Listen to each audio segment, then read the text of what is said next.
Christian. Bonjour Patrice. Alors, merci d'accepter l'entretien que nous allons avoir. Alors, cet entretien est spécialement conçu pour pouvoir répondre à énormément de questions que se posent nos partenaires, nos amis, nos clients vis-à-vis, premièrement, mais d'une question fondamentale, c'est l'existence de l'AFA. Nous avons porté ce message de la nutrition des cellules, la qualité de la santé des gens qui ont retrouvé, grâce à la consommation de l'AFA, une santé optimale. Et tout d'un coup, on leur annonce plus d'AFA. Et là, c'était la panique totale dans la tête de beaucoup d'entre eux.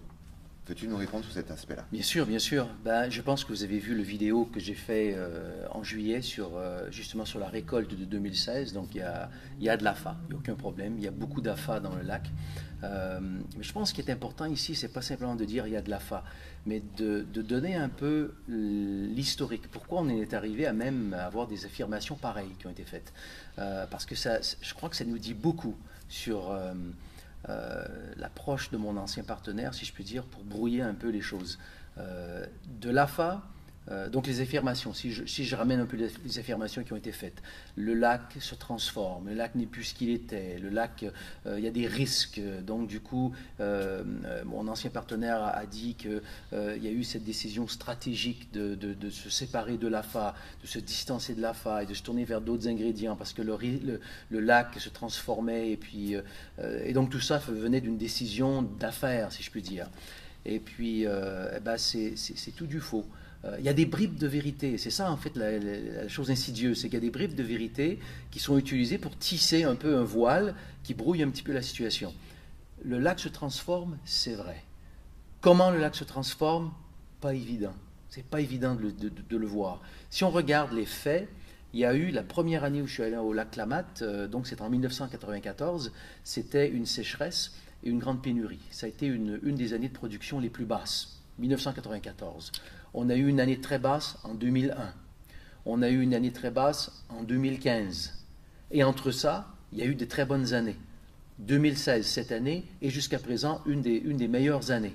Donc, quand on regarde, on est dans une année comme ça, pauvre, on a toujours l'impression qu'il y a quelque chose de grave qui se passe.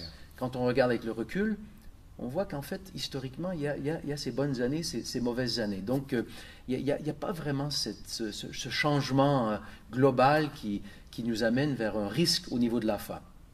Et la preuve, en fait, qu'il n'y a pas vraiment eu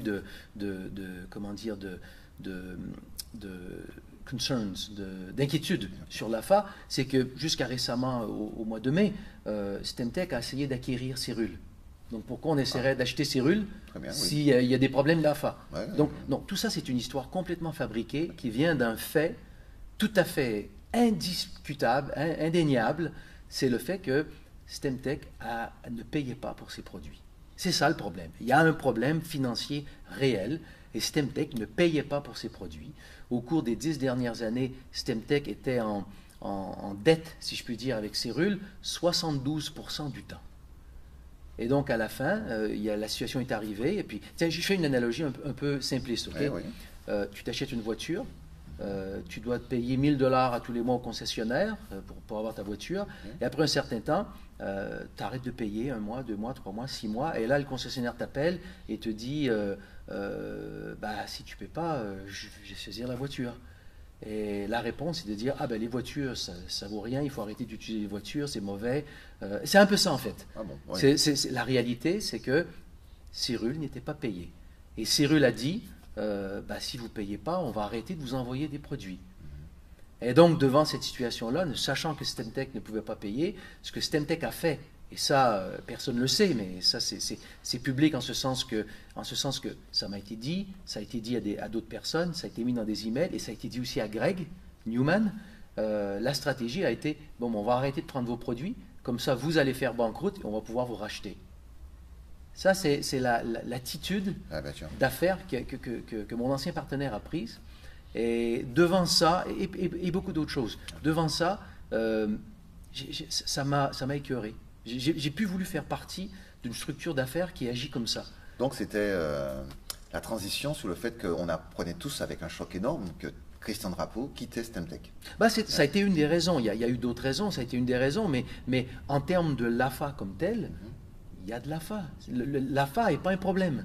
Le problème, c'est que Stemtech ne payait pas. C'est ça, et c'est pas le seul. Il y a plusieurs fournisseurs comme ça qui n'ont pas été payés. Plusieurs. Je n'entrerai pas en détail. Je ne peux pas rentrer dans des données qui sont du confidentiel, mais c'est du réel. Ça. Il y a énormément de problèmes financiers. Et voilà. Et c'était une des raisons, en ce sens que, à partir du moment donné où il y a eu ce problème avec l'AFA, mais aussi avec d'autres ingrédients. Il n'y a pas eu que l'AFA. Et vous l'avez tous vu. Vous avez tous vu la couleur des produits changer. Vous avez tous vu, tiens, les gens disent, tiens, tous ces bienfaits que j'avais, maintenant je commence à plus les avoir. Il y a eu des changements au niveau des ingrédients qui ont été faits, pour lesquels je me suis objecté assez sérieusement. Et puis, quand j'ai vu vraiment la direction qui était prise, je comprends, comment dire, il y avait un problème financier énorme.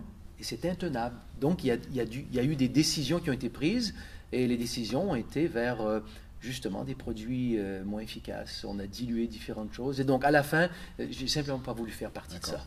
Donc, ça, avec d'autres choses, ont provoqué finalement mon départ de façon subite. Même s'il faut quand même se le dire, j'ai quitté officiellement Systemtech l'année dernière. Donc, c'est l'accumulation de plusieurs années de frustration, ou de simplement de dire c'est plus ma compagnie. C'est plus la compagnie avec laquelle je peux m'aligner. J'ai plus de. Voilà, c'est plus chez moi. Alors, on l'avait bien ressenti d'ailleurs, ta démarche, et ça a éveillé les consciences de beaucoup d'entre nous. Et on t'a sollicité beaucoup pour avoir des réponses. Et on est resté, même les leaders, sans réponse de ta part pendant un certain temps. Et on a même été accusé à un moment donné de nous-mêmes solliciter les gens pour aller vers je ne sais où, vers je ne sais quoi, puisqu'on ne savait pas qu'est-ce que tu devenais, pourquoi tu répondais pas à nos questions. Et nous, on s'est mis beaucoup à chercher, à trouver des réponses, surtout après un certain call bizarre où on dénigrait les actions que tu as pu mener, que l'AFA a pu mener vers les gens. Enfin, nous, on ne comprenait pas dans la conscience de ce qui se passait. Et on s'est dit, au moment où on t'a vu réapparaître sur Facebook, gentiment, on t'a ressollicité. C'est à ce moment-là que les échanges cordiaux entre nous se sont passés. Mais toutes ces affirmations qui sont tout à fait mensongères, en fait, de ces situations, qu'est-ce que tu peux répondre à ça Eh ben, je pense que de rentrer dans tout le détail, de dire voilà la réponse à telle accusation, honnêtement, c'est tellement pas tellement pas ce que je veux faire. Mais justement, l'exemple de la sollicitation, c'en est un bon. L'exemple de l'AFA, juste avant, c'est un bon exemple aussi. De dire il n'y a plus d'AFA, et puis on fait une vidéo pour montrer qu'il y a vraiment beaucoup d'AFA, et là, du coup, l'allégation sur l'AFA, on n'en parle plus. Une fois qu'on a démontré à quel point c'est un mensonge, c'est là on la met de côté. Mais il faut voir que toutes les affirmations sont de cette nature-là. Tout est mensonger. Mais il y en a où c'est plus difficile de faire la démonstration. Enfin, en tout cas, on a une preuve qui est assez intéressante de t'avoir sollicité et d'avoir voulu, par exemple, découvrir le lac. Certains d'entre nous s'est vu éjectés de l'entreprise et privés de commissions dont on avait droit. Nous avons aussi des amis, parce qu'ils font sur le Facebook des likes sur tes pages ou mes pages ou les autres. Ils se retrouvent tout de suite à dire qu'il y a un gendarme qui surveille instantanément les choses pour pouvoir éliminer leur contrat et leur couper de leur commission durement touché. Qu'est-ce que tu penses de c'est du fascisme. Ah, on dirait. C'est ça. Et c'est la raison pour laquelle, donc tu disais tout à l'heure, cette histoire de sollicitation, j'ai été accusé de solliciter des gens, d'appeler des gens, alors que je n'ai jamais sollicité qui que ce soit. Tu ne trouveras pas une personne que j'ai appelée. Ce que j'ai voulu faire d'une façon très claire et très nette, c'était si je redémarre et que je reconstruis quelque chose, ce ne sera pas en volant des personnes. Ça va être en reconstituant une plateforme qui va être tellement attrayante, qui va être honnête, qui va être sincère, bien bâtie, et qui vont faire en sorte que les gens vont se dire « Tiens, moi, je vais aller vers ça. » Et s'ils ne veulent pas venir, je ne les veux même pas, s'ils ne veulent pas venir. Donc, à la fin, ça a été de bâtir une structure qui soit simplement attirante pour le genre de personnes avec qui j'ai le goût de travailler. Et plusieurs personnes, comme toi d'ailleurs, qui m'ont souvent envoyé des emails, envoyé des textes pour pouvoir se parler. Et ma réponse était quoi ? Je ne peux pas parler maintenant. C'est vrai. Voilà, je ne peux pas parler. Et au début, je ne parlais pas aux personnes, je ne répondais pas, strictement parce que je voulais vraiment maintenir la pureté, si je peux dire, du processus. Mais rapidement, j'ai réalisé que les personnes à qui je parlais, ça les mettait en problème. Et ça, c'est l'autre histoire. Jusqu'à récemment. Hier, j'ai reçu un email de quelqu'un qui me disait qu'il venait de se faire virer comme ça de STEMtech parce qu'il avait exprimé que oui, il me respectait.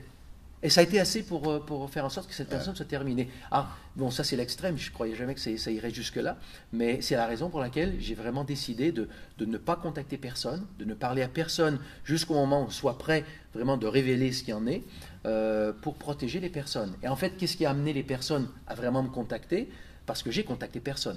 C'est mon ancien partenaire qui est allé publiquement et qui a dit, ben voilà, Christian Drapeau fait autre chose. Alors les gens se sont dit, ah tiens, il fait autre chose, qu'est-ce qu'il fait? Et c'est là que j'ai commencé à recevoir plein de messages auxquels je n'ai pas répondu. Ouais. Et donc du coup, ces accusations de dire que j'ai sollicité, c'est le même type d'accusation que toutes les autres accusations. C'est du pipeau, c'est fabriqué, c'est... voilà. Ben, ça me rappelle un message que j'ai reçu de sa part, je l'ai dans mes emails, me disant qu'il est désolé pour moi parce que Tricoche ou des partenaires partent dans une entreprise de spiruline. Et je me suis dit, tiens, je ne suis pas au courant de ça, qu'est-ce qu'ils me font? Il faut que j'appelle. Et c'est vrai qu'il m'a amené moi-même également à aller vers des réponses. Et je le remercie, hein, si c'est sa démarche, je le remercie beaucoup. Donc, voilà, donc nous sommes au courant que tu es aujourd'hui chef scientifique d'une nouvelle structure qu'on appelle Cérule. Que propose Cérule? Que nous propose pour notre santé et pour notre démarche du fait d'avoir ce bonheur de partager tous ces bienfaits et rester en contact comme ça avec tout un réseau de personnes qui veulent ou qui ne veulent pas, mais bon, il existe tellement de personnes qui sont dans la souffrance et qui sont en demande de nos actions pour eux. Que propose-nous? Qu'est-ce que tu nous proposes? C'est ça. Je suis dans l'émotion, excusez. Qu'est-ce que tu nous proposes? Là, c'est parce qu'on est en direct vrai. Vas-y. Écoute, Cérule... J'ai créé tout ce concept pas le concept sur les cellules souches, mais cette compréhension du rôle naturel des cellules souches dans le corps, l'impact sur la santé de pouvoir soutenir le rôle naturel des cellules souches dans le corps. Donc on a développé ça, j'ai démarré ça vers les années 2001, 2002, et donc on a développé tout ce concept au fil des années. Et aujourd'hui, on peut vraiment établir avec énormément de science qu'effectivement, le point central de la santé du corps humain, c'est le rôle naturel des cellules souches dans le corps. Mais la santé n'est pas que ça. Il y a aussi la balance, l'équilibre hormonal, il y a le système cardiovasculaire, il y a le cerveau, il y a l'activité mitochondrienne, la flore intestinale, il y a plein d'éléments comme ça au niveau de la santé. Donc on veut vraiment assez rapidement, avec une stratégie de développement de produits assez agressive, aller rejoindre, je n'ai pas de chiffres, disons une vingtaine de produits, mais peu importe le nombre de produits qu'on aura, pour pouvoir dire, voilà, on arrive à vraiment optimiser tous les différents aspects de la santé humaine. Donc c'est un peu l'objectif en termes de produits. Mais s'il y a une démonstration ou une chose que j'ai apprise avec mon expérience précédente, c'est qu'un bon produit, ce n'est pas suffisant. Il faut que le bon produit soit entouré de différents éléments pour vraiment avoir une entreprise qui a du succès. Premier élément, il faut un management qui soit fort. STEMtech, rien ne lui est arrivé. Il n'y a rien qui est arrivé à cette entreprise de négatif, de quoi que ce soit. La crise économique est arrivée à tout le monde. La fluctuation des taux de change, c'est arrivé à tout le monde. Et il y a eu plein de compagnies qui ont énormément de succès au fil des années. C'est pas vrai que ces éléments-là sont problématiques. C'est pas vrai. Donc c'est du mauvais management. C'est tout. De la mauvaise gestion. Donc, de là, il faut vraiment passer avec des gens qui ont une expertise de bonne gestion. Et je pense qu'avec Cérule, c'est un des éléments forts, parce qu'on se joint donc avec Greg Newman. Donc, voilà un petit peu l'historique de Greg Newman. Greg Newman a démarré avec Apple. Donc, ça a été sa formation de base quand il était assez jeune. Il est ensuite passé et a créé Macromedia, donc qui est la compagnie qui a créé Shockwave, Flash, qui sont aujourd'hui des programmes essentiels d'Internet, donc de Adobe. Okay. Ensuite, il est retourné à Apple et il a été le chargé de projet pour QuickTime. Ouais. Donc, à Apple, quand on est chargé de projet, donc on est la personne qui pilote le projet du début à la fin. On n'est pas nécessairement l'expert, on est celui qui tire tout. Donc, ça veut dire connaissance, management, marketing, tout. Donc, il a tiré tout ça. Ensuite, il a créé Ink2Me. Ink2Me était la première plateforme de e-commerce, commerce électronique, c'est ça? Et puis aussi le moteur de recherche sur Internet. Donc au début, si on se souvient, Yahoo, c'était marqué Powered by Ink2Me dans le coin en haut. Donc c'est sa compagnie. Donc il a vendu à Yahoo, qui est allé à la bourse. Et donc, à la bourse, elle a été cotée, je crois, au départ, 1 milliard au départ, et ensuite ça a grossi. Donc, il s'est fait quand même un certain revenu de ça. Et avec ça, il a créé une firme d'investissement, dont un des investissements principaux a été Baidu, qui est le Google de Chine. Donc, qui était allé aussi à la bourse, et qui était jusqu'à récemment, à Wall Street, la plus grosse compagnie amenée à la bourse, je ne sais pas comment on dit en français, IPO. Donc, 60 milliards. Jusqu'à l'année côté à la bourse. Voilà, côté à la bourse, jusqu'à l'année dernière avec Alibaba. Donc, Baidu, qui est aujourd'hui une compagnie qui est à côté, je crois, 70 milliards. Mais voilà, c'est Greg et sa compagnie d'investisseurs qui ont fait ça. Ensuite, il est passé à un autre projet, Joule International. Donc, ils sont en train de bâtir comme ça un projet d'hydroélectricité au Sierra Leone avec la Banque mondiale. C'est un projet d'1 milliard, avec des projets secondaires au Cameroun, par exemple, des projets de micro-hydroélectricité en Amérique latine. Et c'est au milieu de ce projet-là que son père a commencé à être malade. Il est décédé en décembre 2013. Et là, Greg est revenu pour s'occuper de DLT. Et c'est en découvrant DLT, au début, son idée, c'était simplement de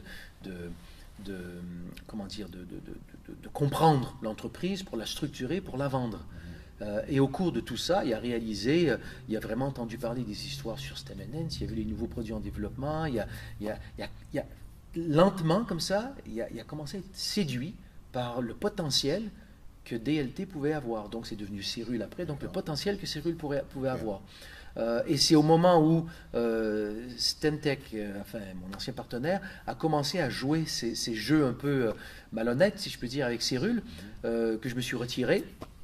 Et je me suis retrouvé devant le fait que le produit avec lequel j'ai travaillé pendant des années et que j'ai développé, le STEM & Nance, se retrouvait maintenant libre, parce que Stemtech avait perdu l'exclusivité sur cet ingrédient. Et donc j'ai rappelé Greg, je me suis dit, bon, parlons un peu de ce qu'on peut faire. Donc c'est parti un petit peu comme ça, mais on se retrouve, tout ça pour dire, on se retrouve avec quelqu'un qui a une expertise d'affaires qui est quand même phénoménale. Ça se voit. C'est phénoménal. Une expérience qu'il met au service de nous tous. C'est ça. Mais c'est pas tout encore, parce que maintenant, l'autre chose que j'ai vraiment apprise, et ça je l'ai dit, je sais pas combien de fois à Stemtech, mais c'était, si on s'est tombé dans l'oreille d'un sourd, c'était la culture. Il faut faire attention à notre culture, il faut maintenir notre culture, la créer, la maintenir, la nourrir, parce que sinon, on va obtenir une culture comme ça qui va devenir pas de nous. Et c'est ce qui est arrivé à Stemtech. En tout cas, nous avons entendu parler d'une culture saine, portée sur des valeurs et des piliers assez importants. Donc, qui regroupe un petit peu, probablement, énormément de leaders qui, dans le monde entier, portaient déjà en eux cette... Exactement. Donc, ce qu'on amène maintenant, Cyrul, n'est rien de nouveau. C'est un peu tout ce que les leaders martiniquais, entre autres, portent déjà en eux, ça a toujours été comme ça. C'est ce qui a fait la Martinique très forte d'ailleurs. Ce sont ces mêmes valeurs qu'on amène à Cyrul. Donc des valeurs, par exemple, donc des produits qui sont de haute qualité. Ça, au départ, c'est comme ça, basé sur la science. Ensuite, un esprit sain, c'est-à-dire que quand les gens ont des soucis, quand les gens ont peur parce que on voit que les attitudes ne sont pas correctes, on voit qu'il y a des jeux qui sont faits. Donc les gens n'ont pas cette confiance et ça nous empêche de vraiment se lancer à fond dans une entreprise. Donc pour pouvoir avoir des gens qui ont une confiance en soi, une confiance en l'entreprise, un état d'esprit clair et en paix, pour pouvoir vraiment se lancer à l'assaut de leur business, si je peux dire, de leur affaire, il faut qu'à l'entreprise, on puisse faire ce qu'il faut pour maintenir un petit peu cet état de confiance. Donc c'est ça. C'est ce qu'on entend quand on dit vraiment maintenir un esprit sain. Des finances saines, un plan de compensation, on voulait le plan de compensation simple. Si on passe la moitié de son temps à le comprendre et l'autre moitié à essayer de l'expliquer, le développement de l'entreprise c'est embourbé un peu. Donc on voulait un plan de compensation simple. On s'assoit le plan de compensation, en 10 minutes on l'explique, c'est clair. Donc c'est ça. Donc on voulait au niveau des finances quelque chose qui est lucratif et qui est simple à expliquer. Ensuite on voulait aller plus loin, on voulait reconnaître quelque chose qui c'est tellement de base de reconnaître ça, mais on n'appelle pas notre business, on n'appelle pas du marketing de réseau. on met cette nomenclature de côté. On appelle ça du marketing relationnel. Parce que c'est tout à travers les relations. On n'est rien sans les relations. On est tous reliés, on est tous reliés. On n'est rien sans les autres. De s'imaginer qu'on fait quelque chose par nous seuls, c'est une hérésie doublée d'une folie. C'est le relationnel. Donc, à partir du moment donné où on réalise que Cyrul a du succès quand vous avez du succès. Vous avez du succès quand on a du succès. Quand on supporte votre succès et que vous supportez le nôtre, on fait une équipe tellement forte, et tout ça, c'est à travers le relationnel. Quand on développe la relation à travers laquelle vous nous faites confiance, on vous fait confiance, ben, on est une équipe imbattable. Mais voilà, c'est ça. Donc, mais tout ça, ce dont je parle maintenant, c'est des choses pour lesquelles ou sur lesquelles on s'est vraiment arrêté. Toutes nos discussions au départ n'ont pas été sur le plan de compensation, sur comment on va faire les envois de produits, quelle boîte on va utiliser.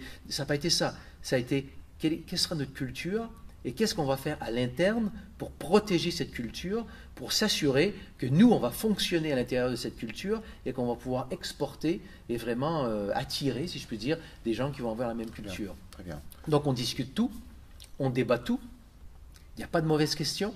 S'il y a quelqu'un qui a une question, tout de suite, on la met sur la table, on en discute, et puis lorsqu'on est tous unis sur la façon de procéder, eh bien, c'est là qu'on avance de façon unie. Et si on n'est pas unis, on se retourne, on se rassoit, on rediscute. Et de cette façon, jusqu'à présent, on est en train de développer un noyau au niveau de Cyrul qui est ce que j'ai toujours rêvé de ça. Très bien. Donc voilà ce qu'on a avec Cyrul. Ok. De toute façon, quand on étudie dans le domaine des affaires aujourd'hui, énormément de managers et d'entreprises se tournent vers ce genre de pratiques pour pouvoir créer une transition dans le monde, pouvoir créer des valeurs dans le monde, pouvoir porter toute la démarche humaine vers des valeurs saines qui permettent de réussir et d'avoir confiance en ceux qui on veut suivre et on veut avancer dans la vie. C'est ça. Donc l'idée, c'est de créer une plateforme qui offre un petit peu toutes ces valeurs, qui va donc attirer ceux qui sont attirés par ces valeurs.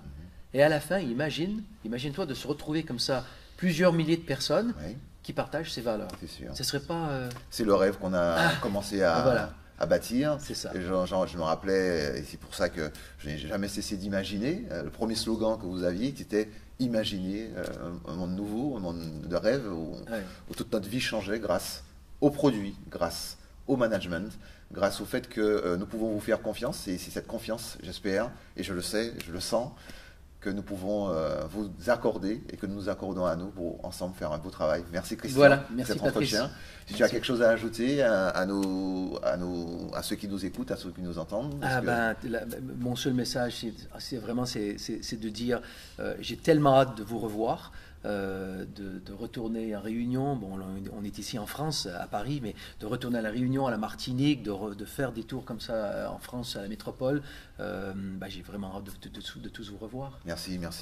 On est impatients de le recevoir en Martinique, le 13 novembre, retenez bien cette date.